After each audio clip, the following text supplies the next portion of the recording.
지난 얘기지만은 그 대선 때마다 5년마다 돌아오죠. 대선 때가 되고 이 선거철이 되면 진짜 아쉬운 게 하나 있어요. 그게 뭐냐면 모든 후보자들이 자기를 완벽하다고 생각을 하고 또 완벽한 것처럼 말을 합니다. 그리고 상대방에 대해서는 무조건 잘못했다 그러고 무조건 틀렸다 그러고 무조건 무시해요. 근데 나는 이 방송이나 또 이런 그 말들을 우리 아이들이 다 듣고 자라잖아요. 그리고 전 국민들이 다 듣고 있잖아요. 이번에도 뭐 당선은 됐지만 그러나 거의 5분의 2 정도가 반대한 사람들이었단 말이죠. 그럼 이 사람들은 또 상대방을 극렬하게 반대하고 대립하다가 상대방이 당선이 되면 또 한 5년을 또 대통령으로 나라의 지도자로 우리가 믿고 따라야 됩니다. 그러니까 국민들이 다 배우는 것 같아요. 우리가 대화를 해도 보면 자기 약점을 절대 말 안 합니다. 그리고 누가 나의 약점 말하면 반드시 보복합니다. 그러니까 자기 약점을 다 감춥니다. 약점이 있어도 사람들 앞에서 딱 얼굴 펴고 절대 없다고 해놓고도 안 했다고 뚝 잡아 뗍니다. 그래야 살아남는 세상인 것 같습니다. 근데 저는 생각이 좀 다릅니다. 그때마다 느끼는 건데 만약에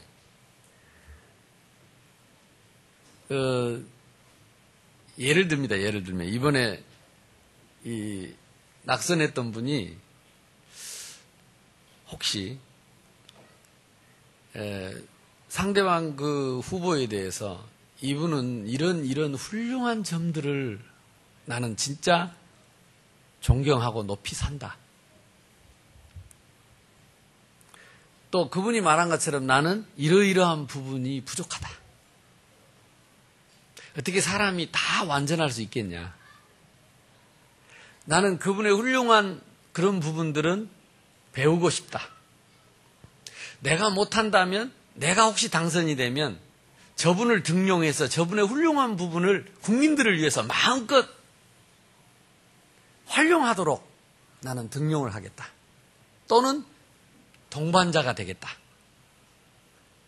그리고 나의 부족한 부분들은 이렇게 보완을 해 나가고 사람들을 등용해서 활용해야 되겠다. 혹시 후보 중에 한 사람이라도 그런 말을 한 사람이 나오면 나는 그 사람에다가 100% 지원을 할 수 있을 것 같은데 없어요. 그렇다고 내가 나갈 수도 없고. 근데 우리 국민들의 수준이 이제는 그렇게 무조건 틀리다고 해서 틀리다고 믿는 사람 없습니다. 무조건 내가 옳다고 내가 잘한다고 자랑한다고 해서 그걸 또 그대로 믿는 사람도 없습니다. 우리 인간은 완전하지 않습니다. 우리는 모두가 허물이 있습니다. 모두가 약점이 있습니다.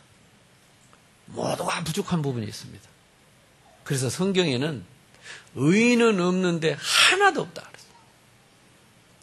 한 사람도 의로운 사람이 없어요.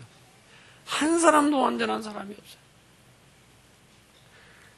이게 적어도 우리 예수 믿는 우리만이라도 우리의 부족함을 인정할 줄 아는 사람. 그래서 혹시 내가 손해를 보더라도 그것이 부끄럽지 않는 사람. 그래서 예수님은 제자들을 불러가지고 제일 먼저 복음을 가르친 게 아닙니다. 심령이 가난한 자는 복이 있나니 천국이 그들의 것입니다. 애통하는 자는 복이 있나니 그들이 하나님의 위로를 받을 것이다. 온유한 자는 복이 있나니 그들이 땅을 차지할 것이다. 예수님은 제자들을 불러놓고 제일 먼저 팔복을 가르친 겁니다. 교회 생활도 마찬가지입니다. 적어도 우리만큼은 내가 완전한 척 말하지 말고,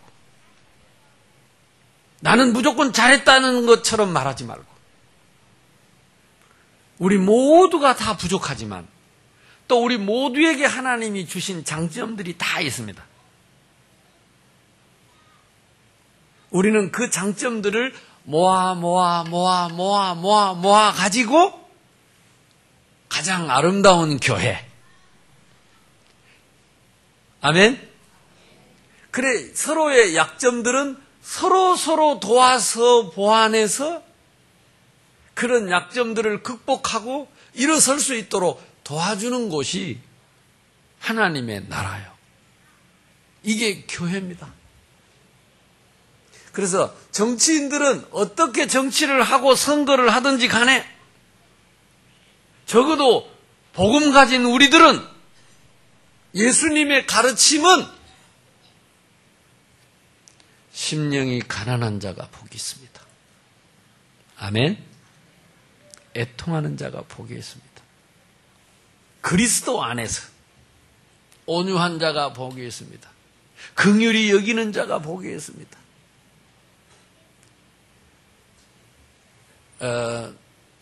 저도 좀 조마조마한 게 뭐냐면요. 일단 당선이 되고 봐야 되니까 너무 공약을 화려하게 했어. 물론 될 수 있겠다는 생각도 들지만 이런 건 좀 무리한 거 아니냐 하는 생각이 들어요. 별로 정치에 관심은 없는데 저는 뉴스는 들으니까 뉴스 들을 때마다 그러면 앞으로 두고 봐야 되겠지만 내가 만약에 당선인이라면 어떻게 할까? 이 생각도 해봤다니까 아니야. 그 당선 안 됐는데 될 일도 없는데 내가 만약 당선인이라면 과학적으로 합리적으로 정확하게 다시 한번 점검을 해보고 국민들 앞에 사과하겠어요. 그때는 이렇게 해서 될 줄 알았는데 사실 살림을 살라고 보니까 이게 우리 가족 살림인데 아무래도 무리하게 했던 거 있었던 것 같다. 여러분 앞에 진심으로 사죄하고 꼭 가능하고 그리고 꼭 국민에게 우리에게 유익한 그런 정책이 되도록 여러분의 조언을 듣고 그렇게 실행하겠습니다. 라고 사과를 한다면 국민들이 배신했다고 하겠냐? 나는 안 그럴 것 같은데. 오히려 더 돕고 싶은 마음이 있지 않을까? 여러분도 그렇나요? 아닙니까? 찌기랍니까? 나는 우리 국민들 수준이 그렇지 않다고 생각해요. 왜 제가 갑자기 정치 얘기, 세상 얘기를 하느냐? 너희는 세상의 빛이다. 너희는 세상의 소금이다. 그랬어요. 예수 믿는 사람들 때문에 세상이 변하고 있습니다. 사실 우리나라 이 문화가요, 불과 100년 전만 해도, 아니 50년, 60년 전만 해도 동네마다 무당들이 있고 우리는 미신을 섬기고 귀신을 섬기고 우상숭배하면서 우리는 귀신의 종노릇하면서 참혹한 삶을 살았습니다. 이 땅에 이 복음이 들어오고 이 하나님의 말씀이 들어오고 선교사님들이 와서 학교를 세우고 병원을 세우고 그래서 정말로 이 복음적인 말씀적인 이런 엘리트들이 일어나면서 그들이 초대 대통령이 되고 국회의원들이 되고 국회의장이 되고 이 나라를 우리가요 초대 대통령이 성경에 손을 얹고 초대 국회의장이 하나님 앞에 예수 이름으로 기도하면서 정부를 시작했다니까요. 1948년 정부가 시작될 때 하나님 앞에, 그래 국회의 기록에 의하면 초대 국회 시작할 때 그 기록에 보면 하나님께 이 민족을 부탁하고 하나님 뜻대로 이 나라가 용성하고 말씀대로 이 민족이 흥왕하도록 그런 축복의 기도를 하나님 앞에 하는 기도문이 기록되어 있답니다. 하나님은 그분들의 기도에 응답하신 줄로 믿습니다. 그리고 이 땅에 보세요. 전 세계를 다녀보면요. 비행기 타서 밤에 공중에서 보면 빨갛게 십자가에 전국이 불 켜진 나라는 대한민국밖에 없어요. 지금도요, 막 2단, 3단 욕하고 싸우고 서로 막 갈등하고 복음 전하려고 몸부림치는 데는 대한민국밖에 없어요. 하나님이 이 교회를 통해서 이 민족을 축복하신 줄로 믿습니다. 인류의 역사상 한국 동란 이후에 이제 60년 좀 지나지 않았어요? 이 짧은 기간에 세계에서 이렇게 여러 면으로 성장하고 발전한 나라는 세계적으로 역사에 없습니다. 역사에. 전무합니다. 하나님이 저와 여러분을 통해서 우리 가문을 바꾸고 우리 민족과 시대를 바꾸시는 줄로 믿습니다. 우리가 믿는 그 예수님이 뭐라고 말씀하셨냐? 나는 의인을 부르러 온 것이 아니고 죄인을 부르러 왔다. 이게 기독교의 핵심입니다. 그래서 결론적으로 말하면 죄 없는 사람은 그리스도가 필요 없습니다.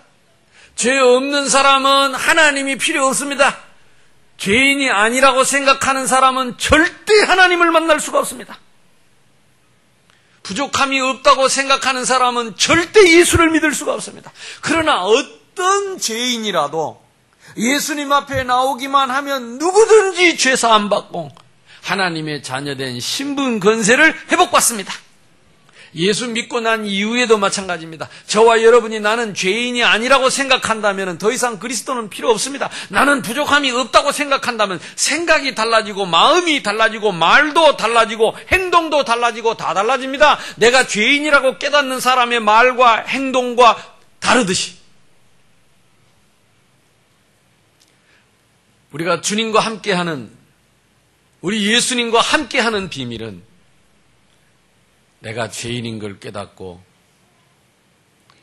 내가 누군가를 아는 사람입니다. 우리는 원래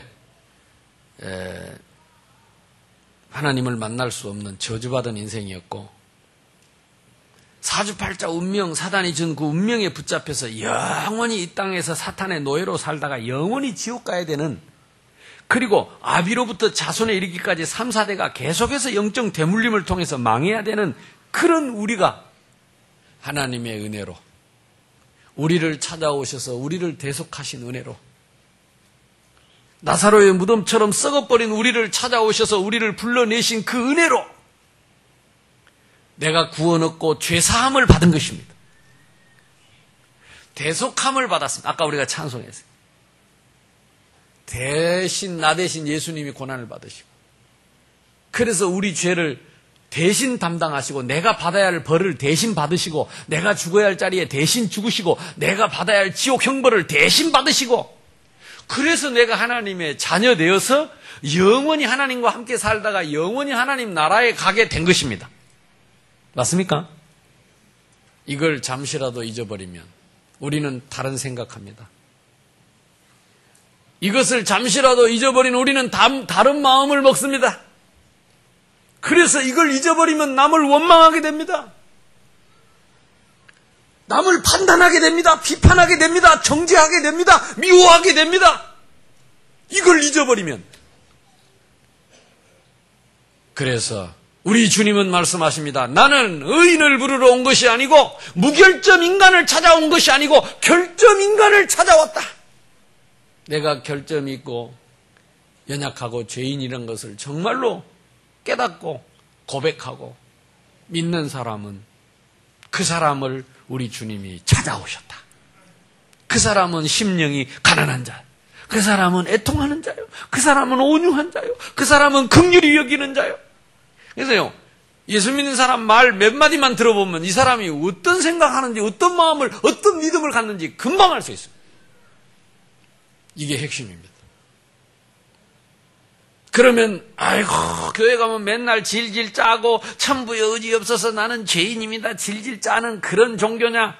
그런 말은 아닙니다. 우리는 죄인은 죄인이지만 용서받은 죄인이요, 그래서 의롭다 함을 인침받은 사람들이요.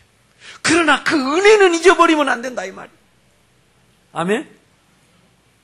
그 은혜를 배신하면 안 돼요. 그 은혜를 저버리면 안 돼요.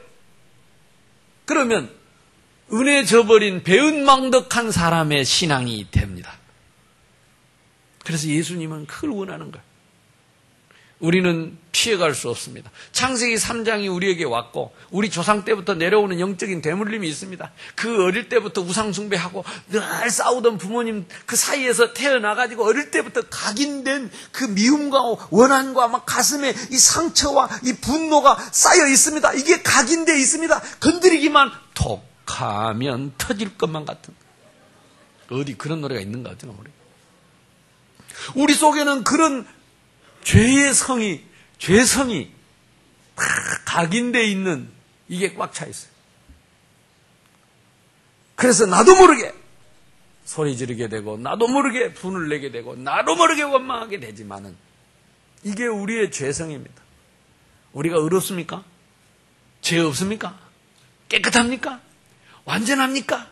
아닙니다. 우리 속에 꽉 찼어요. 이걸 인정해야 돼요. 그때마다 예수는 나의 그리스도가 되시는 것입니다. 그때마다 예수님의 보혈은 나의 죄 문제를 대속하시는 것입니다. 그러면 그때마다 우리는 참된 죄사함의 자유를, 평안을, 기쁨을, 그때마다 참 행복을 회복하는 것입니다.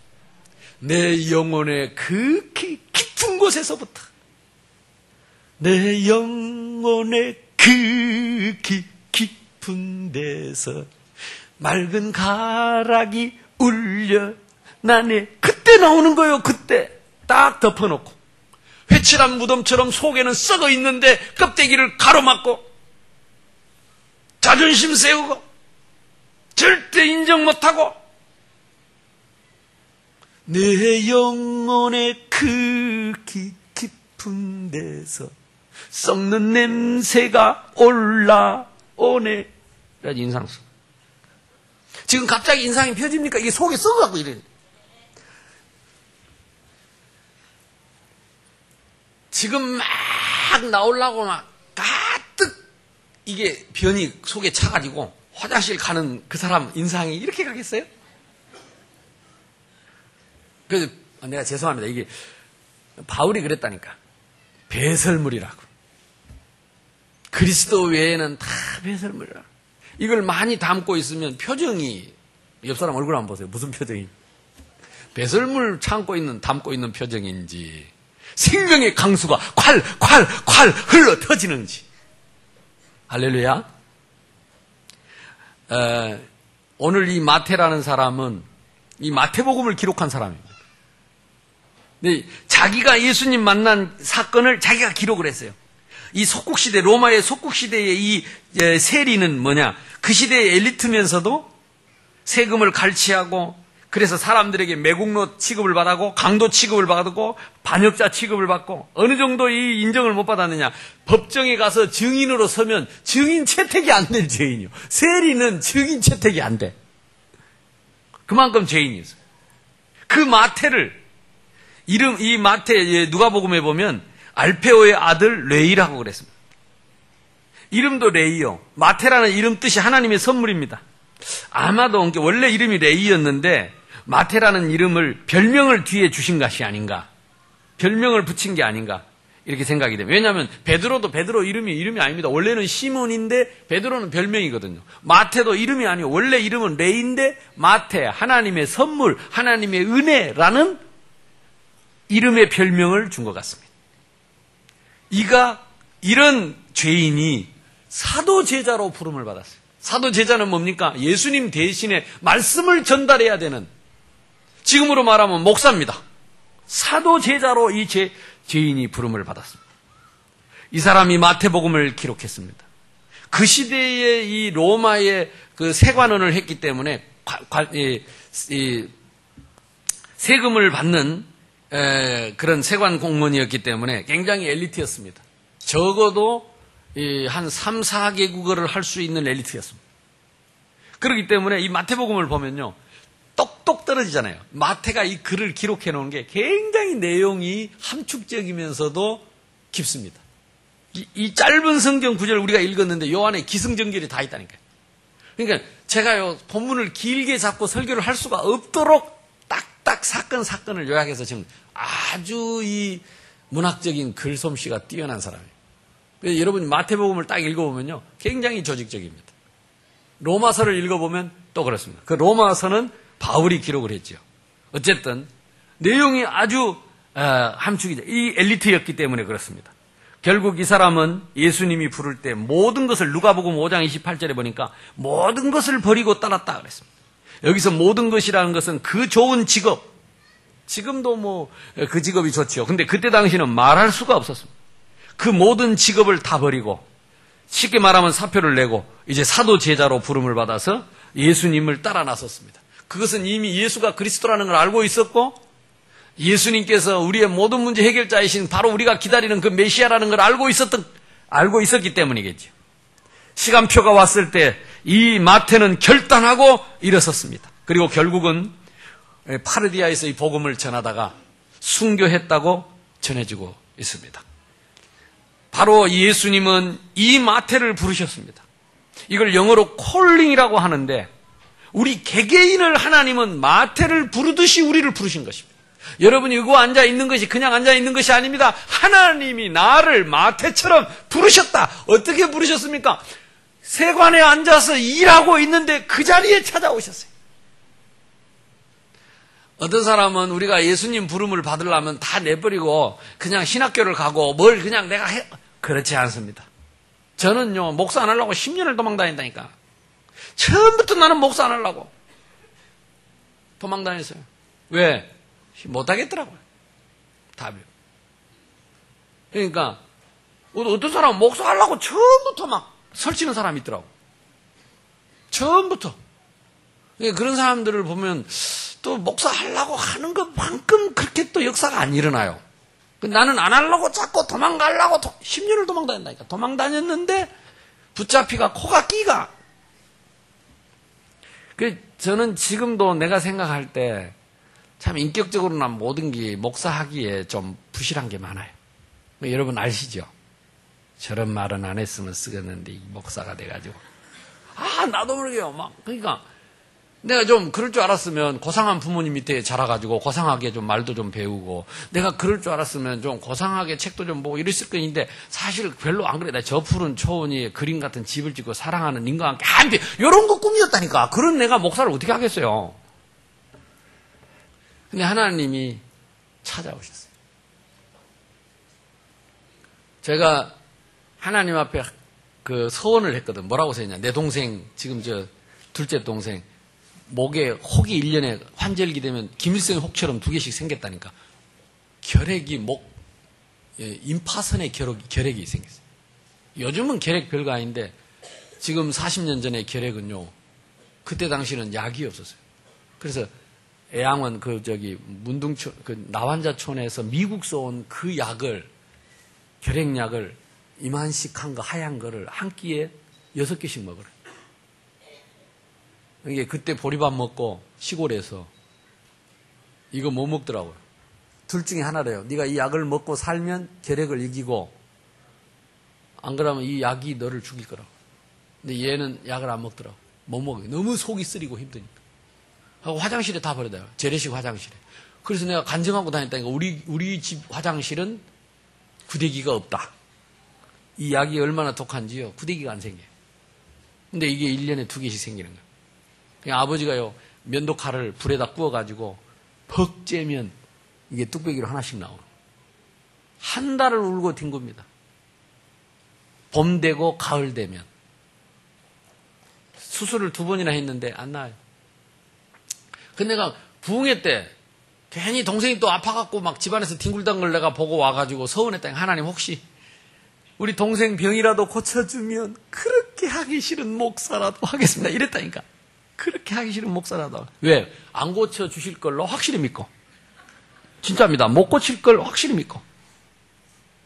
그리고 동생 데리고 부산에 와서 이 공업대학을 다녔는데요. 졸업식 날 보니까 여기다 데일밴드를 붙였어요. 난생처럼. 그래서 이리 와봐라. 데일밴드를 띄워보니까 구멍이 뚫렸는데 손가락을 넣어보니까 이만큼 들어가요. 싹 말랐어요. 고름이 안 나오냐? 안 나온대. 그때 불안한 흑암이 덮친 거예요. 그날부터 칼라 사진으로 영상이 나오는데 내가 울면서 하나님 앞에 손 들고, 그때 칼라도 안 나올 때인데 영상이 칼라로 나와. 내가 목사라도 한다는 이 그림이 계속 꿈에도 나오고 길거리에도 나오고. 그래가지고 하나님이 하나씩 치는데요. 마지막에는 내가 진짜 하나님 앞에 손 들었어요. 그래, 하겠습니다. 그 대신 내가 공부해가지고 할 테니까.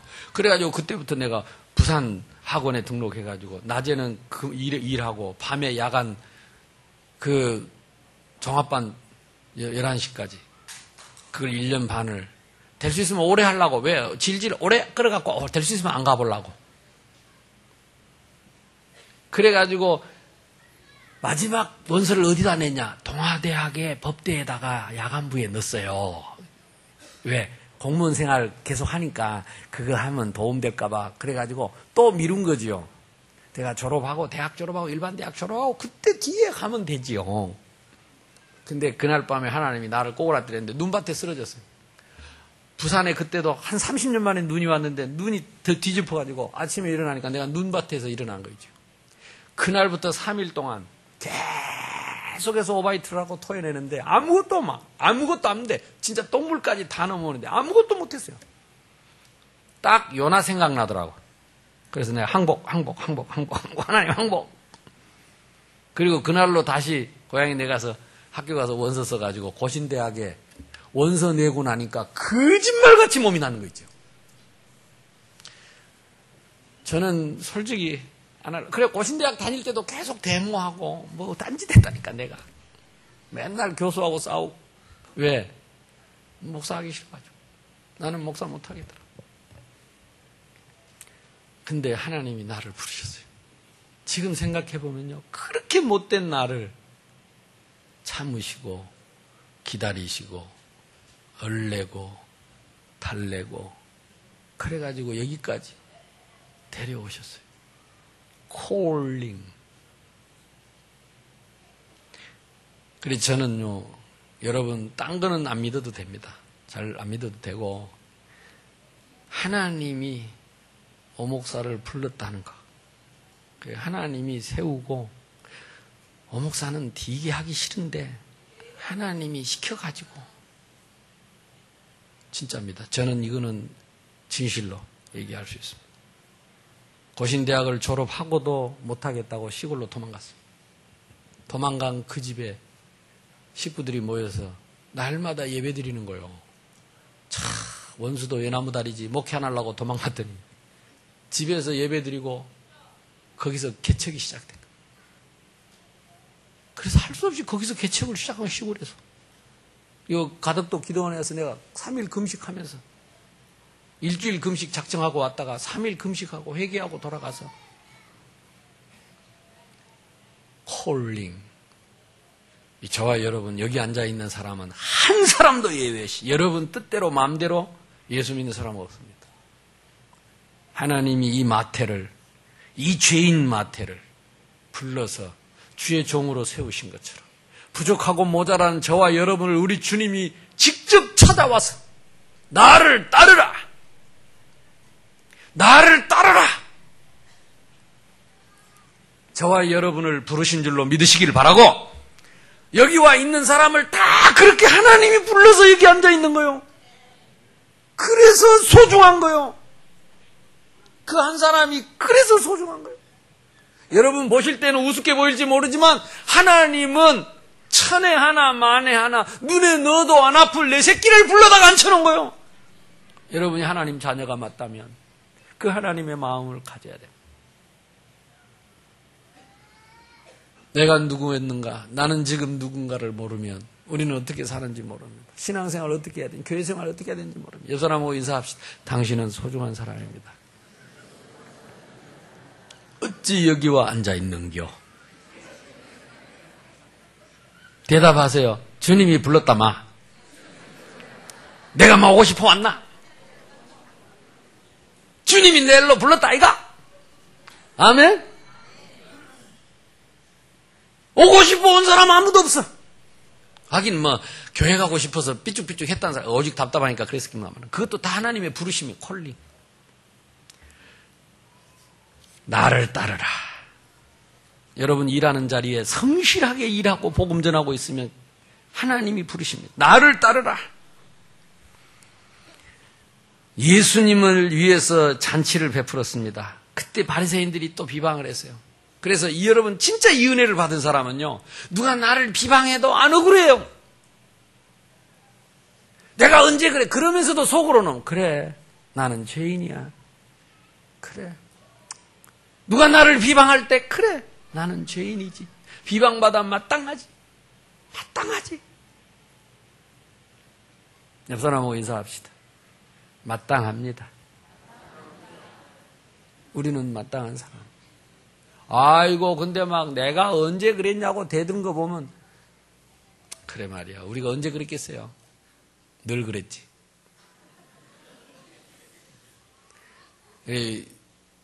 내가 누군가를 알면 우리 생각이 달라져요. 함부로 남 얘기 못해요. 또 누가 뭔 소리를 해도 그렇게 속 안 상해. 왜? 맞는데 뭐. 조금 차이는 있어도 맞는데 뭐. 왜? 예수님 말씀하세요. 네 사람 미워하는 자마다 살인했고 마음에 음욕을 품는 자마다 간음했고. 그래. 다 그 마음 없냐? 의로운 사람 있냐?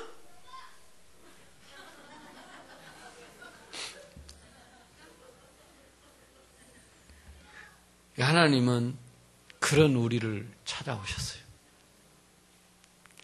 그런 우리가 모인 곳이 교회입니다. 예수님 말씀하십니다. 병든 자에게 의원이 쓸데없다. 의원이 필요하다. 병 없는 자는 의원이 쓸데없다. 의원이 누굽니까? 그리스도입니다. 내 영적인 병을 치유하시는 분, 정신의 마음의 병, 육신의 병을 치유하러 오신 분, 그분이 예수. 참 의사합니다. 저와 여러분의 환부를 내놓고, 저와 여러분의 상처난 부분을 내어놓고, 저와 여러분의 병든 부분을 내어놓고, 오늘 이 시간 예배 때마다 주님의 피로 나를 씻어 주시옵소서. 나의 병든 마음을 치료해 주옵소서. 내 영혼의 질병을 고쳐 주옵소서. 아무리 안 하려고 해도 이 못된 생각 자꾸 드는 내 마음의 병, 생각의 병을 주님이 고쳐 주옵소서. 아무리 원망 안 하고 안 미워하려고 해도 마음에 가득한 원망을 품고서 지극히 복잡한 마음으로 찬송도 안 되고 예배도 안 되고 기도는 더 안 돼요. 주님, 나를 고쳐 주옵소서. 주님은 모든 것을 고칠 수 있는 의사십니다. 모든 것을 치료하실 수 있는 분입니다. 그런데 병 없다, 나 병 없다 하는 데는 고칠 수가 없는 거예요. 주님, 나는 여기도 병이 있고요, 여기도 병이 있고요, 내 속에도 있고요, 내 마음에도 있고요, 내 생각에도 있고요, 내 영혼 속에도 있고요, 내 환경 속에도 있고요, 내 삶 속에도 있고요, 내 말 속에도 있는 온 천지 병균이 득실 하는데 마이신으로 안 잡아지는 이 질병, 예수 피로 씻어 주시옵소서. 예수 피로 고쳐 주옵소서. 성령으로 나를 충만하게 해 주옵소서. 성령 충만은 영적인 병을 고치는 것입니다. 영적인 힘을 얻는 것입니다. 질병을 고치는 것입니다. 우리의 무기력과 무능력과 연약함, 이걸 고치는 것입니다. 그래서 예수님이 성령의 충만함을 받으라고 말씀하시는 것입니다. 내가 긍휼을 원하고 제사를 원하지 아니한다는 것, 이것을 가서 배우라 그랬어요. 이거 호세아서 6장 6절 말인데, 호세아 선지자 보고 하나님이 창녀 고멜을 데리고 살아라. 이게 막 저녁에 딴 남자하고 창녀짓하고 돌아온 여자를 품고 살아요. 같이 자고. 선지자가. 그 막 선지자가 미치겠는 거 있죠. 내가 왜 하필이면 이런 창녀하고 살아야 되냐고. 하나님이 살아라. 너는 그 창녀하고 살아야 된다. 그게 내 마음이다. 그게 내 심정이다. 내 백성들은 창녀처럼 온 천지 돌아다니면서 뻘짓 다 하고 딴짓 다 하고, 그래도 나는 내 신부처럼 너희를 나의 순결한 신부로 여긴다. 내 새끼로 여긴다. 그래서 나는 거창한 제사를 원하는 게 아니다. 긍휼을 원하는 것이다. 내 심령에 주님 앞에 엎드려 고멜 같은 내 인생을 하나님 앞에 내놓고 나를 긍휼히 여겨달라고, 하나님 나를 용서해달라고, 나를 치료해달라고, 나를 도와달라고, 나를 살려달라고, 나를 회복시켜달라고 하는 그 긍휼을 내가 원하지 제사를 원하는 게 아니다.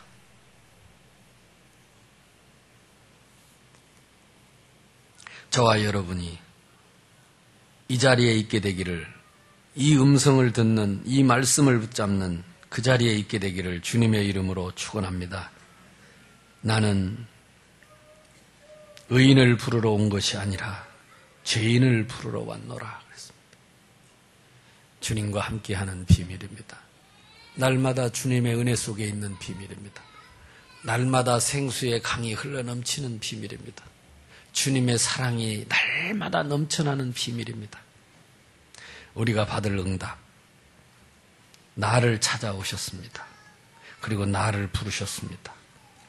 그리고 나에게 이 사명을 주셨습니다. 지금도 이 죄로 죽어가는 사람들, 그들을 살리라고 우리를 부르셨습니다. 이 비밀을 300명에게 전달합시다. 300명 이름을 한번 쓰고 누구에게, 이 병 들어있는 누구에게, 지금도 이 병을 이기지 못해서 수없이 자살하고 낙심하고 절망하고 타락하고 방탕하는 저 병든 사람들에게 참 의사 되신 그리스도를 누구에게 말할까? 여러분 알고 있는 사람들, 주변에 있는 사람들, 저렇게 나는 완전하다고 저렇게 겁없이 사는 사람들, 언제 무너질지 모르는 저 사람들에게 내가 누구에게 이 의사를 소개할까? 이 명의를 누구에게 소개할까? 여러분 이름을 써보시고 또 주보라도 자료라도 하나 전달해보고 그들의 이름을 써놓고 복음 전해서 교회로 인도할 수 있다면, 그래서 여러분이 제자를 삼을 수 있다면 우리 교회는 3,000 제자 세우는 교회가 될 줄로 믿습니다. 특별히 우리 어린아이들을 맡고 있는 우리 선생님들, 앞으로 교사를 해야 될 사람들, 이번 주간에 교사대학을 합니다. 진짜 교사대학. 왜 하느냐? 이번에 처음 교사하는 사람들 많습니다. 정말 교사가 뭘 해야 되는가? 주일학교 교사는 뭘 가르쳐야 되는가? 이걸 제대로 못 배우고 세상적으로 이렇게 해버리면 안 됩니다. 우리 아이들은 지금 막 쑥쑥 자라나는데, 그래서 이번에 성경에 대해서 배울 겁니다. 교회에 대해서 배울 겁니다. 그리고 이 구원에 대해서, 상담에 대해서, 그리고 주일학교 행정을 어떻게 하며 교사들이 기도는 어떻게 할 것인지, 이런 중요한 핵심적인 내용을 가르칠 것입니다. 이걸 대학을 이번 1학기로 해서 한 4학기 해가지고 과목을 정해서 적어도 이 4학기 과목을 이수한 사람들이 앞으로 교사를 할 수 있도록. 지금은 어쩔 수 없이 교사를 하니까 교사들을 다 훈련을 시켜서 좀 기본적인 이런 교육에 대한 이런 답을 가지고, 영적인 답을 가지고 확신 있게 증인으로 설 수 있도록. 아, 나는 아직 나이가 들어서 나는 교사가 아닌데 그래도 나는 공부하고 싶다. 이런 사람은 다 등록하세요. 다 등록해가지고 이번에 훈련을. 왜냐면 정교인 우리 어린이 성경학교 하면 우리 정교인 전 성도가 다 교사인데 뭐. 그래서 할 수 있는 사람들은 이번에 다 참여하시고, 또 부산 노예 캠프 있습니다. 이걸 놓고도 여러분 기도하시면서 내가 이 중심 가져야 됩니다. 내가 죄인이고 나는 부족하고 허물 많기 때문에 하나님, 나는 훈련을 받아야 되고, 나는 성경에 대해서 알아야 되고, 교회에 대해서 알아야 되고, 기도에 대해서 알아야 되고, 내가 더 배우고 준비해서 하나님 앞에 쓰임받는 사람,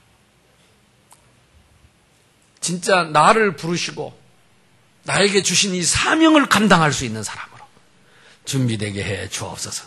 여러분 그렇게 준비될 수 있기를 주님의 이름으로 축복합니다. 우리 옆 사람하고 다시 한번 인사합시다. 당신은 소중한 사람입니다.